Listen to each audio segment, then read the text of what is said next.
والصلاة والسلام على رسوله الكريم وعلى آله وصحابه أجمعين أما بعد فأعوذ بالله من الشيطان الرجيم بسم الله الرحمن الرحيم هو الذي جعل لكم الليل لتسكنوا فيه والنهار مبصرا إن في ذلك لآيات لقوم يسمعون قالوا اتخذ الله ولدا سبحانه هو الغني له ما في السماوات وما في الأرض إن عندكم من سلطان بهذا أتقولون على الله ما لا تعلمون قل إن الذين يفترون على الله الكذب لا يفلحون متاع في الدنيا ثم إلينا مرجعهم ثم نذيقهم العذاب الشديد بما كانوا يكفرون هو الذي جعل لكم الليل لتسكنوا فيه والنهار مبصرا اللہ وہ ذات ہیں جس نے بنایا تمہارے لیے رات کو آرام کی چیز، جس نے رکھا تمہارے لیے رات میں آرام، والنہار مبصرا اور دن کو دیکھنے کا ذریعہ، دن کو انسان دیکھ سکتا ہے سورج کی روشنی کی وجہ سے، جو کہ رات کو کما حق کو نہیں دیکھ سکتا۔ رات کو رویت ناقص ہے، دن کو رویت کامل ہے۔ رویت کہتے ہیں دیکھنے کو، رات کو دیکھنے کی ضرورت نہیں ہے، دن کو دیکھنے کی ضرورت ہے، اس لیے یہاں کامل رکھی گئی، وہاں ناقص رکھی گئی۔ رات کو سونا آرام، وہ اندھیرے کے اندر طبیعت چاہتی ہے، اس لیے سورج کو اجل کر دیا گیا، اور دن کو ضروریات زندگی ہے انسان کی، اس وجہ سے سورج کو اجالا کیا گیا۔ ہر ایک چیز عین فطرت پر اللہ رب العزت نے بنائی، جو انسان کو ضرورت تھی اس کو اللہ رب العزت نے انسان کی طبیعت کو عین فطرت پہ بنایا، اور تمام کی تمام چیزوں کو انسان کی طبیعت بنایا۔ دونوں الگ الگ چیزیں، فطرت بنی، طبیعت بنی فطرت کے مطابق، اور ساری کی ساری چیزیں بنی انسان کی طبیعت کے مطابق۔ آگے چلیے۔ رحمان اس ذات کو کہتے ہیں جو انسان کی ظاہری اور باطنی نعمتوں کو پورا کر سکے، اس کو رحمان کہتے ہیں۔ تو اللہ کی ذات رحمان ہے، اللہ کے پاس تمام کے تمام نعمتوں کے خزانے ہیں، ظاہری نعمتوں کے بھی خزانے ہیں، باطنی نعمتوں کے بھی خزانے ہیں۔ تو یہ ظاہری نعمتوں سے تعلق رکھتی ہے۔ دن کے وقت میں انسان کی ضرورت کا پورا کرنا ظاہری نعمت ہے، رات کے وقت میں انسان کی ضرورت کا پورا کرنا ظاہری نعمت ہے۔ تو اللہ تعالیٰ نے جیسے انسان کی دینی ضروریات کو پورا فرمایا ہے، ایسے ہی اللہ تعالیٰ نے انسان کی دنیاوی ضروریات کو بھی پورا فرمایا ہے، کیونکہ اس کے بغیر اس کا گزر بسر نہیں ہے۔ اتصال ضرور ہے دنیا کے ساتھ، لیکن ناقص اتصال ہے، کچھ وقت کے لیے ہے۔ ماں کی پیٹ کے اندر ضرور ماں کی پیٹ کے ساتھ کچھ عرصے متصل رہا ہے، لیکن وہ انتہائی کم مدت کے لیے رہا ہے۔ اقل مدت حمل کی وہ 6 ماہ ہے، 6 ماہ کے اندر بچہ پیدا ہو سکتا ہے، اور سب سے آخری مدت حمل کی وہ 2 سال ہے۔ آخری مدت 2 سال اور سب سے کم مدت 6 ماہ۔ 2 سال سے اوپر بچہ نہیں رہ سکتا ماں کے اندر، ماں کی پیٹ کے اندر۔ ضرور پہلے دن سے 2 سال کو جو گن رہے ہیں، اور یہ بچہ 2 سال کے بعد پیدا ہوا ہے، دوبارہ یہ خاتون ہم بستر ہوئی ہے جس کی وجہ سے حمل ٹھہرا ہے، یہ مراد ہوگی 2 سال سے بعد بچہ پیدا ہونے کی۔ امام ضحاک رحمۃ اللہ علیہ 2 سال کی مدت پہ پیدا ہوئے، 2 سال ماں کی پیٹ کے اندر رہے، نام ہی ضحاک رکھ دیا۔ دانت نکلے ہوئے تھے جب دنیا کے اندر تشریف لائے، تو کیا آئے ہوئے تھے؟ 8 مہینے، 10 مہینے، 12 مہینے، سال، 6 مہینے کہ بچہ آہستہ آہستہ دانت نکالنا شروع کر دیتا ہے۔ انہوں نے اپنی مدت کے اندر دانت نکالے ہوئے تھے، اور ہنستے ہوئے دنیا کے اندر تشریف لائے، نام ہی ضحاک رکھ دیا، ہنسنے والا۔ تو خیر وہاں اتصال بہت تھوڑا تھا، تو خوراک کا جو نظام بنایا اللہ تعالیٰ نے، وہ بھی عارضی طور پر بنایا۔ ہمیشہ چونکہ اس نے یہاں رہنا نہیں ہے، تھوڑی مدت کے لیے اس نے رہنا ہے، تو خوراک کا نظام بھی بہت معمولی سی ترتیب پر بنایا۔ وہ کیا کہ ناف کے ذریعے خوراک دی گئی، اور خوراک جو بنی وہ عورت کا ناپاک خون بنا، عورت کا ناپاک خون بنا، دنیا کے اندر آیا۔ اتصال ہے دنیا کے ساتھ، متصل رہنا ہے، تھوڑی سی زیادہ مدت ہے اس سے، ماں کے پیٹ سے، اور یہ متعین نہیں ہے۔ ایسے بچے ایک دن میں فوت ہو جاتے ہیں، وہاں 9 مہینے رہ کے آیا پیٹ میں، یہاں 1 دن رہا فوت ہو گیا۔ بعض 9 سال رہ جاتے ہیں، بعض 90 سال رہ جاتے ہیں، بعض 300 سال رہ جاتے ہیں۔ پھر بھی اتصال قبر کی زندگی کے مطابق نہ ہونے کے برابر ہے۔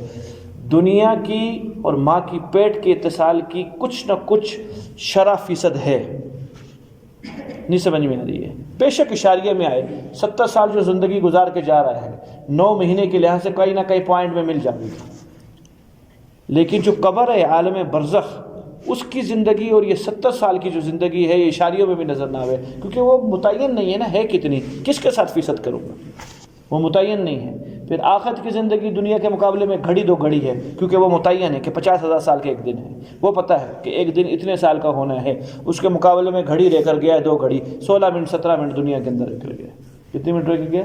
16-17 منٹ رہ کر گیا۔ تو میرے محترم ساتھیوں، جتنا اتصال رہا جس جگہ پہ انسان کا، اللہ نے ضروریات اس کے مطابق فراہم کی۔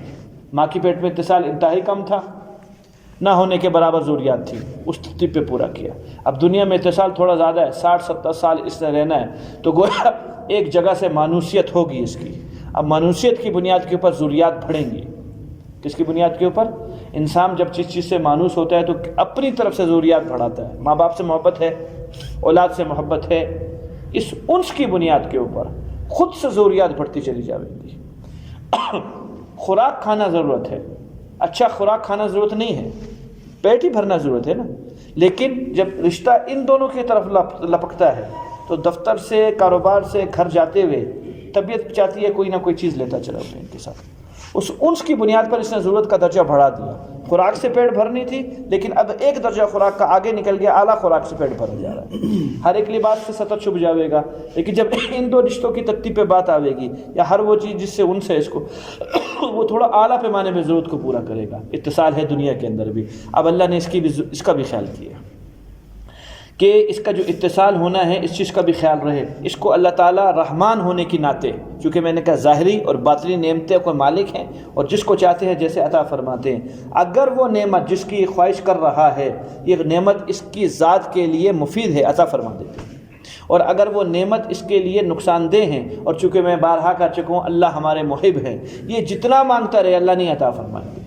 یہ زبان سے یہ کہتا رہے گا کہ جی اللہ میری دعا نہیں سن رہے، اللہ تیرے خیر خواہ ہے، اس وجہ سے نہیں سن رہے۔ میں نے آپ کو اس دن روایت سنائی ہے کہ حضور صلی اللہ علیہ وسلم نے فرمایا، اے اللہ جب میرا بندہ اپنے کسی خیر خواہ کی حق میں بد دعا کرے تو اے اللہ اس دعا کو قبول نہ فرمانا، اور یہ قبول بھی۔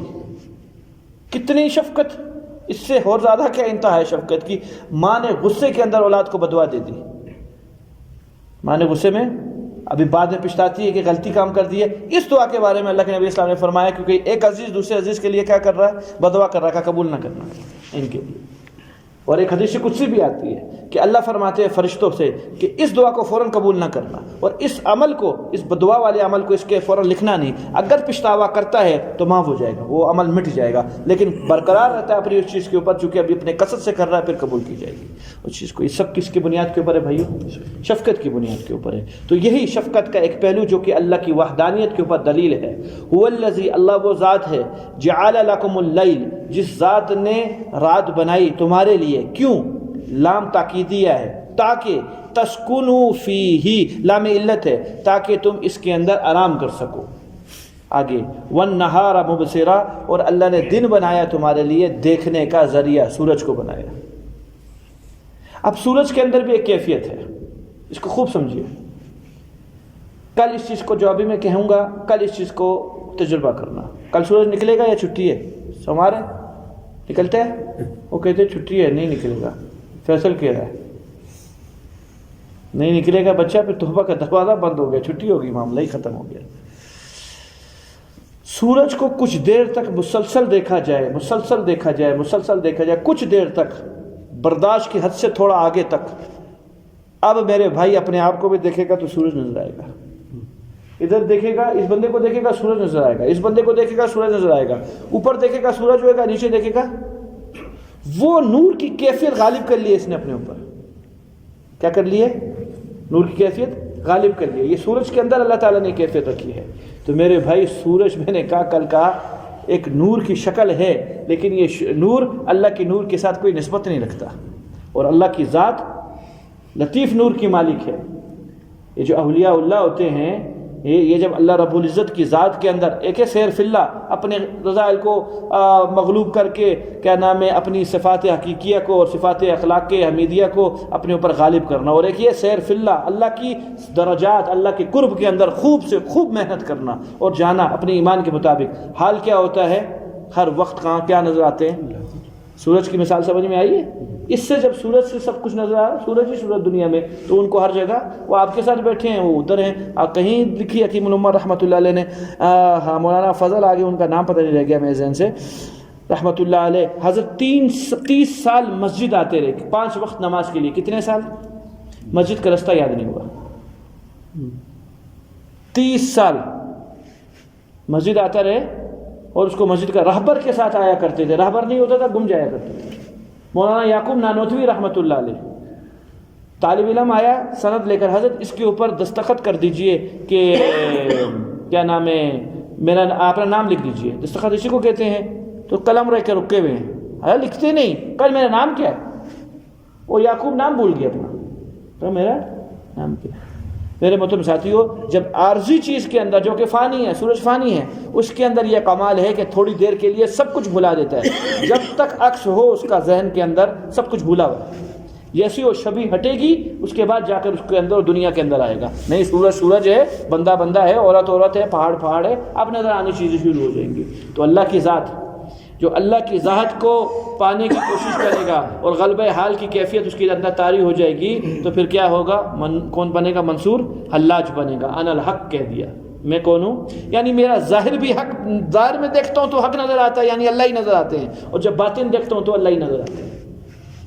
وَالنَّهَارَ مُبْصِرًا، اللہ رب العزت نے دن کو دیکھنے کا ذریعہ بنایا ہے، جس سے انسان کی معاش، وَجَعَلْنَا النَّهَارَ مَعَاشًا، ہم نے دن کو کمائی کا ذریعہ بنایا ہے، اپنی روزی، اپنی حلال روزی کمائے، اور اس کو اسلام نے مستحسن قرار دیا ہے اس آدمی سے جو آدمی یہ کام نہ کرے، یعنی ذریعہ معاش کو اختیار نہ کرے اور دائیں بائیں کے سوالات اور ہیلے کرے، یہ مستحسن نہیں ہے بلکہ معیوب ہے۔ اسلام کے اندر یہ کیا چیز ہے؟ اللہ نے تجھے ہاتھ پاؤں دیے ہیں، پھرو، خوب پھرو، کماؤ، ہاں حرکت کرو، اللہ کی طرف سے وسیلہ مل جائے گا، کوئی نہ کوئی نتیجہ اخذ ہو جائے گا۔ تیری حرکت کے بعد نتیجہ نہیں ملتا ہے تو وہ اللہ کی طرف ہے، تو اپنی طرف سے کیا کر رہا ہے؟ پھر اس کمائی کو اللہ کے نبی صلی اللہ علیہ وسلم نے فرمایا کل قیامت کے دن جب اللہ تعالیٰ ترازو کے اندر اعمال کو تولیں گے، سب سے پہلے حلال کمائی اور وہ صدقہ آئے گا جو کہ اپنی اولاد کو کھلایا تھا، اور سب سے زیادہ اعمال میں اس کا وزن ہوئے گا۔ بولو بھائی، حدیث سنائی آپ کو، حلال کمائی اور اس کے بعد جو اپنی اولاد کو حلال کمائی کے لقمے کھلائیں سب سے زیادہ وزن اس کا ہوئے گا۔ حلال کمائی کیا پڑھتے ہو؟ حلال کمائی کیا ہے؟ عبادت کیسی ہے؟ بعض لوگ فرض کہتے ہیں، فریضۃ بعد الفرائض، دیگر فرائض کے بعد فرض ہے۔ کیا مطلب؟ دیگر فرائض پورے کر رہا ہے، اللہ کے دیگر احکام پورے کرتا ہے، اب اس کے بعد یہ بھی ایک فرض ہے۔ ہاں، اس فرضیت کی وجہ سے اللہ کے دیگر احکام کو توڑتا ہے۔ دکاندار نماز کے لیے نہیں آتا، کہا یہ بھی تو عبادت ہے، یہ احمق ہے، یہ عبادت نہیں کر رہا ہے، یہ کیا کر رہا ہے؟ شیطان نے کسی چیز کے اندر اس کو مبتلا کیا ہوا، یہ احمق آدمی ہے، یہ عبادت نہیں کر رہا، یہ جتنے دیر کا بیٹھا رہے گا اس کے اندر گناہ کبیرہ کا ارتکاب کرے گا۔ کیا نہیں کر رہا؟ اللہ کے حکم فرض کو چھوڑ رہا ہے اور کہہ رہا ہے کہ یہ بھی میں عبادت، فریضۃ بعد الفرائض، دیگر فرائض کے بعد یہ فریضہ ہے۔ اللہ کی بات پوری کرنے کے بعد جو وقت تجھے ملے معاش کے لیے جا۔ جمعے کی نماز کے بارے میں نہیں کیا؟ جب جمعے کا وقت آ جائے تو دوڑو، اب اس فریضے کو گولی مارو، اس فریضے کو۔ بھیا ہم سب کے سب کون ہیں؟ ہم مجبور ہیں۔ اللہ تعالیٰ نے جو احکامات عطا فرمائے اس کی پابندی ہم پر کیا ہے؟ مثال دی ہے، ہاتھی پہ چڑھوائیں تو ہاتھی پہ چڑھ جاویں گے، شان کی چیز ہے۔ ہاتھی کیا ہے؟ بادشاہوں کے دور میں جب گاڑیاں گوڑیاں نہیں ہوا کرتی تھی، ایک شان کی چیز ہوا کرتی تھی، تو چڑھ جائیں گے، گویا شان عطا فرمائے تو شان کے ساتھ رہیں گے۔ اور اگر گدے سے ٹانگیں کھلوائیں تو وہ بھی کھائیں گے، یعنی یہ کون سی حالت ہے؟ اس کی حالت ہے۔ اس پہ لاویں تو یہ بھی تیار ہے، اس پہ بٹھاویں تو اس پہ تیار ہے۔ جہاں کہیں گے جاؤ فضل اللہ تلاش کرو، یعنی اپنا اللہ کا رزق تلاش کرو، نکل پڑیں گے۔ حکم ہوگا نہیں، ابھی تم نے ہمارے سامنے جھکنے آنا ہے، جھکنے آ جائیں گے۔ غلام کی کوئی مرضی، نالائق اور احمق غلام ہیں کہ ماں نے کہا پانی پلاؤ، کا مجھ کو کیا دے گا؟ پانی پلانے کے بدلے بدلہ کیا ملے گا مجھ کو؟ یہ نالائق اور احمق آدمی کہ آقا سے صلہ مانگتا ہے، صلہ مہربانی سے دے گا، خوش ہو کر دے گا، تو اس کو اتنا خوش کر، اتنی اطاعت کر، بغیر مانگے تجھ کو عطا فرما دے۔ کیا کرتے؟ جنت جو دیں گے اور اتنی لمبی چوڑی دیں گے، وہ کیا خیال ہے؟ عمل کی بنیاد پہ، پانی پلانے پہ ملے گی، نماز پڑھانے اور روزہ رکھنے کے اوپر ملے گی؟ کبھی بھی نہیں ملے گی، خوشی کی وجہ سے ملے گی۔ کس کی بنیاد پہ اللہ دیں گے؟ خوش ہو کر اتنی لمبی چوڑی جنت دیں گے، لیکن خوش کیا جائے، کیا کیا جائے؟ سب کو خوش کیا جائے۔ ان فی ذلک لآیات، ان دونوں چیزوں میں بھی اللہ کی نشانی ہے۔ رات کو اندھیرا ہو جانا اور آرام کی جگہ بنانا، دن کو روشنی کا ذریعہ بنانا، یہ دونوں چیزیں بھی اللہ تعالیٰ کی نشانیاں ہیں۔ نبی نہ آئے ان دو چیزوں سے بھی پہنچ سکتا ہے اللہ تک۔ آیات کا مطلب کیا ہوتا ہے؟ اللہ کی ذات کے اوپر نشانی، اللہ کی ذات کی، اللہ کی وحدانیت کی دلیل، اس کو آیات کہتے ہیں، اس کو بینات کہتے ہیں، اس کو علامت کہتے ہیں۔ ہمارے احناف کا مذہب ہے کیا؟ ایک ایسا آدمی جو جنگل میں پیدا ہوا، ماں پیدا کر کے مر گئی، ساری زندگی جنگلیوں کے ساتھ، جنگلی آدمی دیکھا ہی نہیں اس نے تو جانوروں کے ساتھ زندگی گزاری، ساری زندگی جانوروں کے ساتھ زندگی گزاری۔ اللہ نے اس کی معاش کہاں سے پوری کی؟ جتنے سال رہا، بالغ ہونے کے بعد مرا، جب بھی مرا۔ کل قیامت کے دن ایمان کے بارے میں پوچھو گی اس سے، حالانکہ اس نے تو انسان بھی نہیں دیکھا، نبی کی تعلیمات تو دور کی بات ہے، صبح شام نہیں دیکھتا تھا، میرا روزانہ کا بھرنا نہیں دیکھتا تھا، میری خوراک کا نظام نہیں دیکھتا تھا، کہیں نہ کہیں تو پہنچے گا۔ عقل دی ہے اللہ رب العزت نے، تو احکام کے بارے میں پوچھنی ہوگی، اس کے لیے رہبر کی ضرورت ہے، اس کے لیے نبی کی ضرورت ہے، اس کے لیے کتاب کی ضرورت ہے۔ ہاں ایمان کے بارے میں پوچھو گی کہ تیرا رب کون ہے، یہ بارے میں پوچھو گی اس کو۔ تو یہ بھی نشانیاں ہیں، ان فی ذلک لآیات، ان دو چیزوں کے اندر بھی نشانیاں ہیں، لقوم، اس قوم کے لیے، یسمعون، جو حقیقی آنکھ کان رکھتے ہیں، جن کی کانوں میں اللہ نے یہ صفت رکھی ہے کہ حق ان کے کانوں سے اترتا ہوا دل تک پہنچ جاتا ہے، ان کے لیے۔ ہاں جن کے کانوں میں ڈانٹ ہے، جن کے کانوں کے اندر رکاوٹیں ہیں گناہوں کی وجہ سے، گناہوں کی نحوست سے، کبر کی وجہ سے، نخوت کی وجہ سے، میرے محترم ساتھیوں، ان برائیوں کی وجہ سے، یا سب سے بڑی برائی کفر کی وجہ سے، شرک کی وجہ سے حق نہیں جاتا اندر، سیلان اندر ہو نہیں سکتا۔ چاروں کے چاروں اعضاء کے اندر خاصیت ہے سیلان الی القلب کی، دل تک پہنچنے کی۔ اگر درمیان میں رکاوٹ آ جائے تو بھیا یہ نہیں ہے ہمارے جو تربیلا ڈیم ہے، منگلا ڈیم ہے، آپ کبھی گئے ہیں؟ نظام دیکھا ہے وہاں کا؟ پانی کی فراغی ہر وقت ہوتی ہے، جو چھوڑتے ہیں دل چاہے بند کر لیتے، دل چاہے کھول دیتے ہیں، اپنی منشا کے اوپر ہے۔ جب دل چاہے بند کر دیتے ہیں تو پانی آگے جاتا ہے؟ نہیں جاتا ہے۔ میرے بھائیوں، وہ ظاہری بند ہیں جو آنکھوں سے نظر آتے ہیں، یہ فلاں رکاوٹ نے پانی کو روکا ہوا ہے، یہ باطنی بند ہیں، گناہ باطنی بند ہے جس کی وجہ سے حق اندر نہیں جاتا۔ زبان کی غلطت بول، یہ باطنی بند ہے جس نے باطنی چیز کو اندر۔ آپ کو کیا معلوم تواضع کیا ہے؟ نظر آ رہا ہے؟ تکبر نظر آ رہا ہے؟ کوئی شکل ہے اس چیز کی؟ کوئی چیز، کسی چیز کی محبت وہ نظر آ رہی ہے؟ یہ سب علامات سے پہچانی جاتی ہیں۔ کس چیز سے پہچانی جاتی ہیں؟ علامات سے پہچانی جاتی ہے۔ جیسے یہ نظر نہیں آتے، ایسے ان کے بند بھی نظر نہیں آتے، لیکن کن چیز، ہاں اہل اللہ دیکھ لیتے ہیں، جن کو اللہ نے آنکھیں عطا فرمائی ہیں، ان کو پہچان ہو جاتی ہے کہ کون کس چیز کا بندہ ہے، کون کس چیز کا بندہ ہے، کون کہاں پھنسا ہوا ہے، کون کہاں پھنسا ہوا ہے۔ نشانیاں دیکھ کر دل کا کہہ دینا چاہیے تھا کہ رب اللہ ہے، لیکن انہوں نے ایک نئی بات کہہ دی، قالوا اتخذ اللہ ولدا، انہوں نے اللہ کو اولاد قرار دے دیا کہ اللہ کی بھی اولاد ہیں۔ سبحانہ، اللہ پاک ہیں، منزہ ہیں ان تمام چیزوں سے، اللہ کی اولاد، ہم سب کے سب مملوک ہیں۔ اللہ ہماری کون ہے؟ اولاد کبھی بھی مملوک نہیں ہوتی۔ میری اولاد میری مملوک ہے، میں مالک ہوں اس کا، آپ کی اولاد آپ کی مملوک ہے، آپ اس کے مالک ہیں۔ وہ باپ بیٹے کا رشتہ ہے، وہ رحمیت کا رشتہ ہے، رحم کا رشتہ ہے، جس کو ذی رحم محرم کہتے ہیں۔ مملوکیت کا اور مالکیت کا رشتہ نہیں ہو سکتا اولاد کے اندر۔ اگر فرشتوں کو، ہندوؤں نے کہا تھا، مشرکین مکہ نے، کہ سارے کے سارے فرشتے کون ہیں؟ اللہ کی بیٹیاں ہیں۔ اگر فرشتوں کو بالفرض محال مان لیا جائے اللہ کی بیٹیاں ہیں فرشتے، تو گویا کہ دنیا میں کوئی ایسی چیز بھی ہے جو اللہ اس کے مالک نہیں ہے۔ عیب ہے اللہ کے اوپر یا نہیں؟ تو آیا جھوٹ ہوا۔ میں آپ کو عقلی دلیل دے رہا ہوں کہ اللہ اولاد سے پاک ہے۔ تمام مخلوق میں اللہ کے ساتھ رشتہ کیا ہے؟ مالک اور مملوک کا۔ اللہ ہمارے مالک اور ہم اللہ کی مملوک ہیں۔ اگر فرشتے ہندوؤں کے نظریے کے مطابق مان لیے جائے ساری کی ساری بیٹیاں ہیں، تو اولاد بیٹی، آپ کو پہلے شرعی قاعدہ سناتا ہوں پھر سمجھ میں آئے گی ساری بات۔ پہلے دور کے اندر غلاموں کا سسٹم تھا، ایسا بھی ہوتا تھا باپ آزاد ہے بیٹا آزاد نہیں ہے، بیٹا غلام بنا ہوا ہے، بیٹا آزاد ہے باپ آزاد نہیں ہے۔ کوئی ذی رحم محرم کو خرید لے، بیٹا غلام باپ آزاد، باپ آزاد نے غلام بیٹے کو خرید لیا، خریدتے ساتھ ہی بیٹا آزاد ہو جائے گا، اس کو نیت کرنے کی ضرورت نہیں ہے، اس کو نیت کرنے کی ضرورت نہیں ہے۔ اگر ساری کی ساری بیٹیاں نعوذ باللہ من ذالک سارے کے سارے فرشتے اللہ تعالیٰ کی بیٹیاں ہیں تو گویا کہ وہ کیا ہو گئی؟ اللہ ان کے مالک نہیں ہے۔ میں نے ابھی مسئلہ بتلایا کہ وہ اللہ ان کے مالک نہیں ہے۔ گویا دنیا میں ایسی چیز بھی موجود ہے جس کے اللہ پاک مالک نہیں ہے۔ یہ ایسا رب ہو سکتا ہے؟ اس چیز کا مالک ہے اللہ، اس چیز کا مالک نہیں۔ یہ تھوڑی ہے رب تو کائنات کے ذرے ذرے کا مالک ہے۔ ہندوؤں کا نظریہ ٹوٹ گیا، آگے چلیے۔ نصارہ کا نظریہ، عیسیٰ علیہ الصلوۃ والسلام اللہ تعالیٰ کے بیٹے ہیں، اور اماں مریم اللہ کی بیوی ہیں۔ بیٹا ہونا لازمی بات ہے، میرا بیٹا میری جنس ہے، میرا بیٹا میری جنس ہے۔ جو صفات مجھ میں ہیں وہی صفات کس میں ہونی چاہیے؟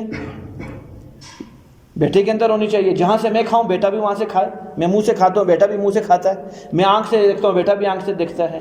پہلے تو اللہ تعالیٰ کی منہ اور آنکھ کو ثابت کرو کہ وہ بھی ہیں یا نہیں ہیں۔ ایک بات اگر ثابت ہوتے ہیں کہ ہیں تو آیا عیسیٰ علیہ السلام بھی اسی ترتیب کے اوپر؟ یہ قرآن کی دلیل ہے جو حضور صلی اللہ علیہ وسلم نے رائب کو دی تھی، جو نجران سے منازعہ کرنے آیا تھا، آئے گی اپنی جگہ کے اوپر۔ تو کہا عیسیٰ علیہ السلام کا اللہ کھاتے ہیں؟ کہا جی اللہ تو نہیں کھاتے۔ تو کہا عیسیٰ علیہ السلام کھاتے ہیں؟ کہا ہاں عیسیٰ علیہ السلام کھاتے ہیں۔ تو کہا اللہ کے بیٹے کیسے ہوئے؟ جنسی الگ ہوگی؟ نہیں سمجھ میں آئی بات۔ عیسیٰ علیہ السلام بازاروں میں چلتے ہیں؟ کہا جی بازاروں میں جاتے ہیں۔ کہا ابھی اللہ کو بھی دیکھا ہے کہ بازار میں پھر رہے تھے؟ کہا جی نہیں۔ تو کہا ان کی جنس نہیں ہے تو اولاد کیسے ہوئے گی؟ سمجھ میں آ گئی بات۔ تیسری چیز، جس ذات کے اندر شہوت ہو ان کی بیویاں ہوتی ہیں، جس کی کہاں ہو، یہ آپ کو میں عقائد گنا رہا ہوں۔ جس ذات میں شہوت ہو اس کو بیوی کی ضرورت ہوتی ہے۔ جبرائیل کی بیوی کا کوئی نام بتا دے، 5 روپے انعام دیتا ہوں۔ جبرائیل اسلام کی بیوی کا، نبیوں کی بیویوں کے تو نام آتے ہیں، جبرائیل کی بیوی کا نام نہیں آتا کیونکہ ان کی بیوی نہیں ہے۔ وجہ ان کے اندر شہوت ہی نہیں ہے، ان کے اندر شہوت ہی۔ اللہ تمام عیوب سے پاک ہیں، ہمارا عقیدہ ہے یا نہیں ہے؟ تو شہوت عیب ہے۔ شہوت کیا ہے؟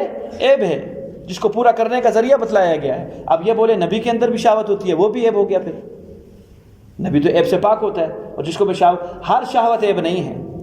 وہ شہوت عیب ہے جو کہ انسان کے قلب روحانی کو اور نورانی کو مغلوب کر دے، اس کی نورانیت کو مغلوب کر دے، یہ شہوت عیب ہے۔ نبیوں کی جو شہوت ہوتی تھی وہ اعتدال کے اوپر ہوتی تھی، بلکہ وہ شہوت مٹی بھی ہوتی تھی، وہ شہوت کا نام بھی نہیں ہوا کرتا تھا، اس پہ نورانیت ہی غالب ہوتی تھی۔ وہ جب اپنی بیویوں کے پاس جایا کرتے تھے تو اپنی ذاتی تقاضے کو پورا کرنے کے لیے نہیں بلکہ بیوی کو حق کو ادا کرنے کے لیے جاتے تھے، گویا اللہ کے حکم کو پورا کرنے کے لیے جاتے تھے۔ بھائی سمجھ میں آئی ہے بات؟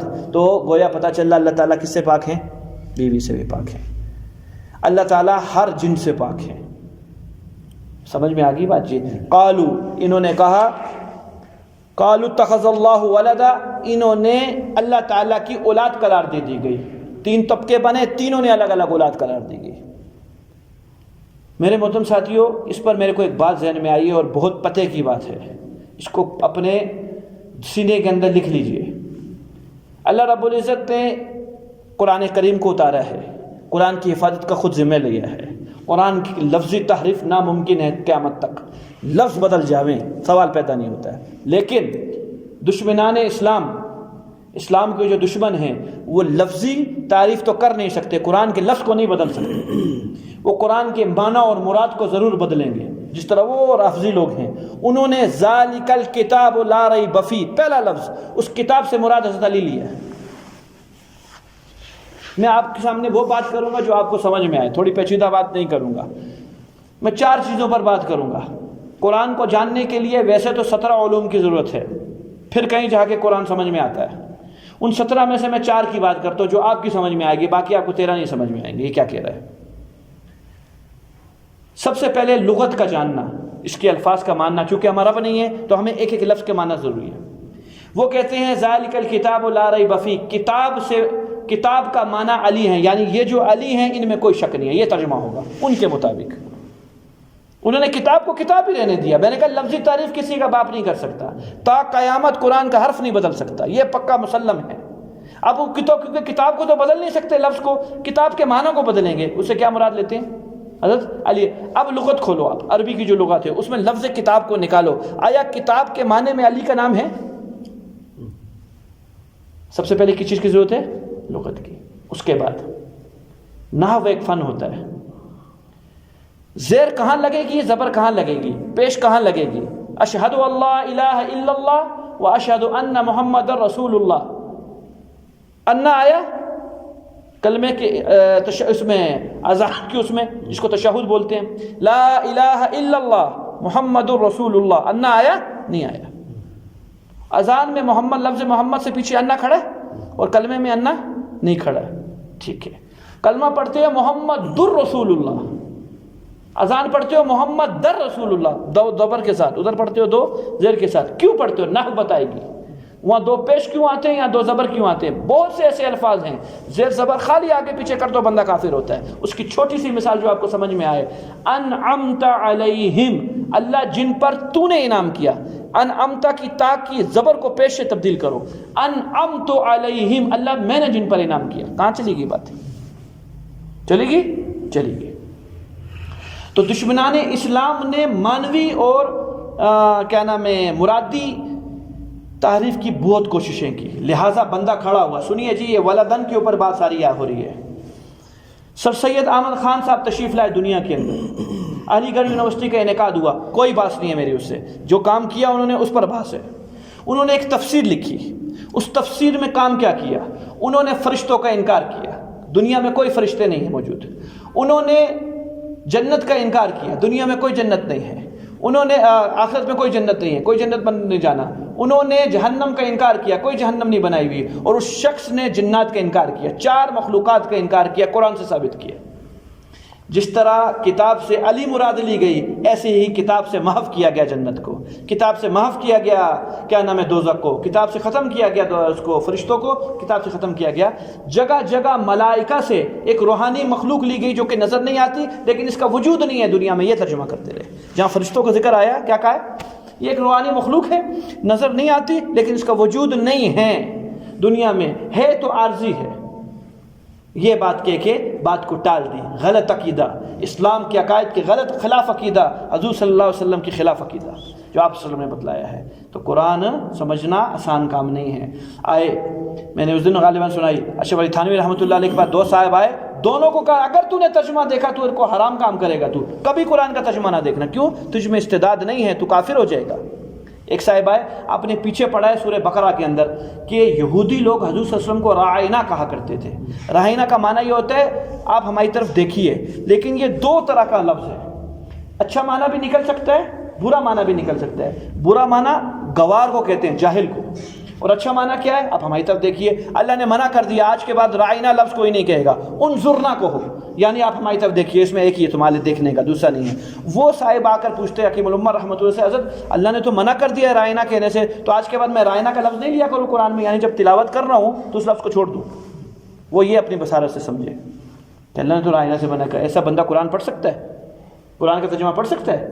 حضرت سب سے مشکل چیز ہے, سب سے مشکل. میری طرح کے اناڑی مولویوں کو قرآن کا پورا ترجمہ نہیں آتا, وہ نہیں کر سکتے قرآن کا ترجمہ.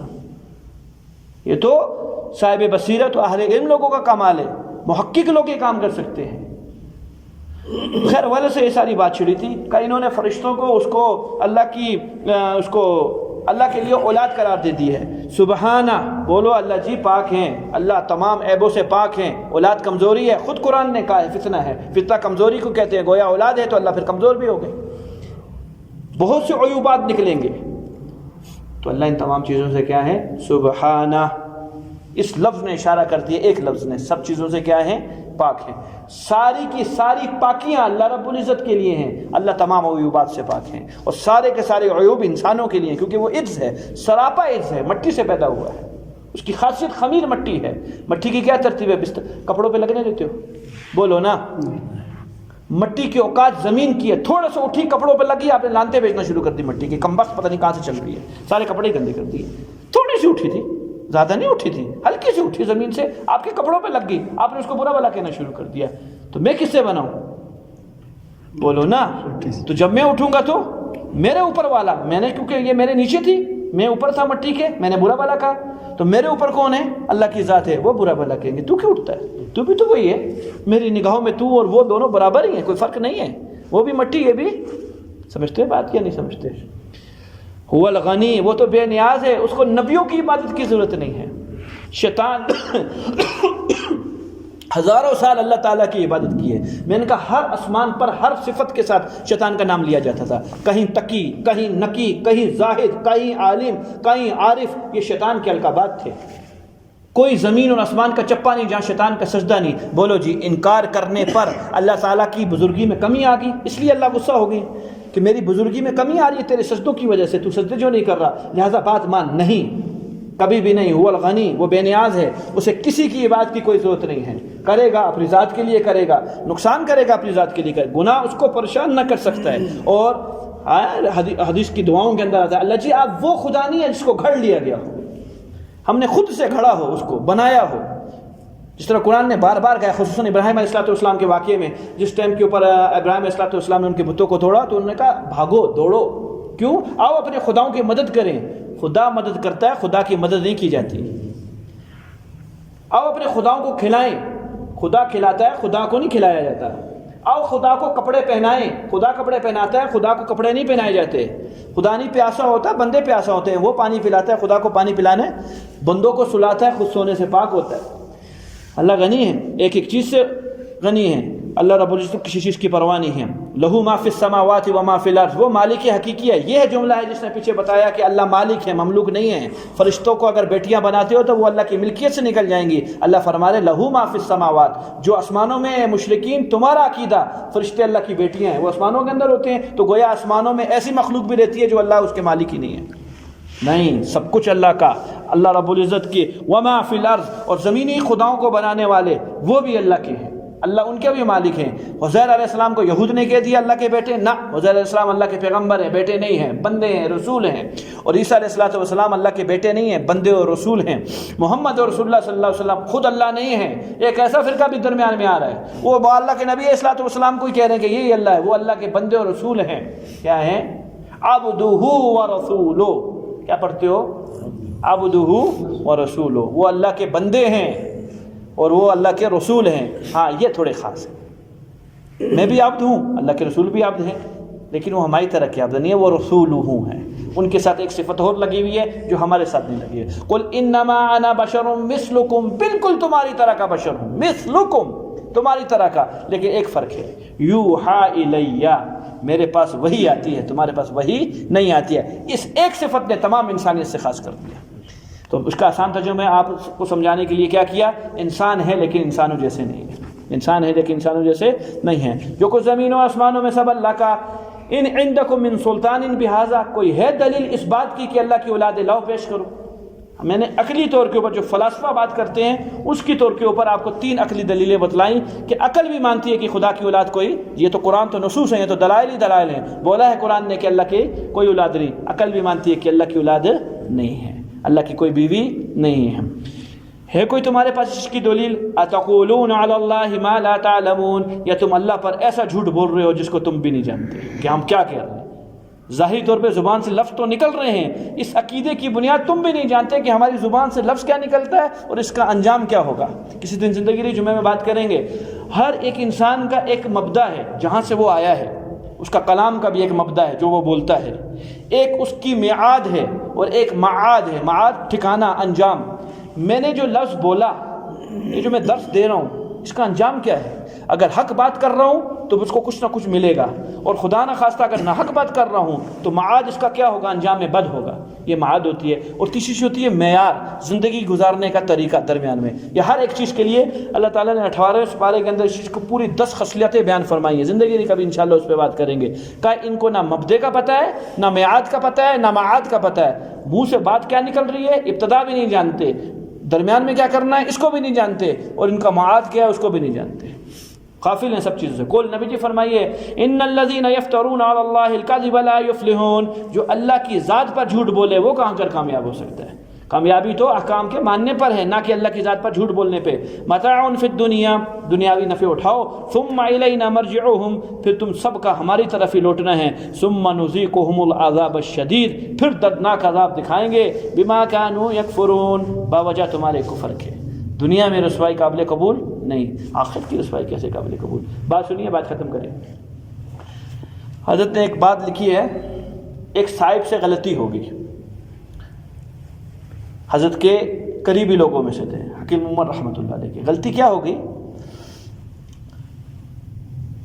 انہوں نے اپنے ملفوظ خود لکھنا شروع کر دیے. پڑھا ہے آج بتایا حضرت. آج پڑھا ہے. قدرتی بات، دل کو دل سے راہ ہوتی ہے. حضرت والا کو معلوم ہو گیا کہ جی یہ ترتیب ہے. یہ بندہ اپنی باتیں، یعنی یہ قسم کی بڑائی کا دعویٰ ہے نا کہ جی یہ دیکھیں میری باتیں ایسی ہیں کہ ان کو لکھنا چاہیے، سنہری حروف سے لکھا جائے اس کو. یہ ایسی بات ہے، ایک قسم کا کیا ہے، دعویٰ ہے. اور اپنا اللہ رب العزت کو دعویٰ پسند نہیں ہے. اللہ کو تو ناز پسند نہیں ہے، نیاز پسند ہے. ناز کہتے ہیں تھوڑی سی اونچی بات کرنے کو، ناز میں رہنا، اور ایک نیاز ہے جھکا ہوا رہنا. اللہ کو نیاز پسند ہے، ناز پسند نہیں. مختصر کلام یہ ہوا، حضرت نے توبہ کی ترتیب کیا بتلائی. کچھ دن تک مغرب کی نماز کے بعد اور کچھ دن تک ظہر کی نماز کے بعد سب کے سامنے اعلان کرنا ہے، نماز کے بعد کھڑے ہو کر مجھ سے یہ غلطی ہوئی ہے، میں ناز کر بیٹھا ہوں. اور اس طرح کی بات کروائی جس پر حضرت والا نے مجھ پر عتاب کیا ہے اور اس کی سزا کی وجہ سے میں یہ بات کہہ رہا ہوں لوگوں کے سامنے. رسوائی ہے، بولو نا. ہیں 8-10 آدمی اپنی طبیعت کے بندے سارے اصلاح کے لیے آئے ہوئے، کوئی برا بھی نہیں سمجھے گا. بھائی جس طرح ہمیں حضرت علاج بتاتے ہیں، ان کو بھی ایک علاج بتایا ہوا ہے اس کی نفس کو کیا نام ہے مغلوب کرنے کے لیے. کوئی برائی کی بات نہیں ہے. حضرت وہاں انبیاء کھڑا ہونے، جناب محمد رسول اللہ جیسے انسان ایمان والے کھڑے ہونے، نبی ہوں گے، صدیقین ہوں گے، اولیاء ہوں گے، اللہ جانے کون کون ہوں گے. ان کے سامنے نام آئے گا فلاں بن فلاں جھوٹا تھا، فلاں بن فلاں بدنظری کرتا تھا، لوگوں کی ماں بہنوں کو دیکھتا تھا. ارے اس کے سامنے سے تو میری بھی ماں بہن گزری تھی، تو اس نے اس کو بھی دیکھا ہوگا. لوگ لانتے بھیجیں گے کتنا بے شرم آدمی ہے. فلاں بن فلاں نے فلاں کام کیا، توبہ کر لو. کیا کر لو بھائی، تاکہ اللہ آخرت و دنیا میں کی رسوائیوں سے بچا لے. اللہم صلی علی محمد وعلی آل محمد وبارک وسلم. ربنا آتنا فی الدنیا حسنہ وفی الآخرۃ حسنہ وقنا عذاب النار. آمین برحمتک. اللہ آپ کے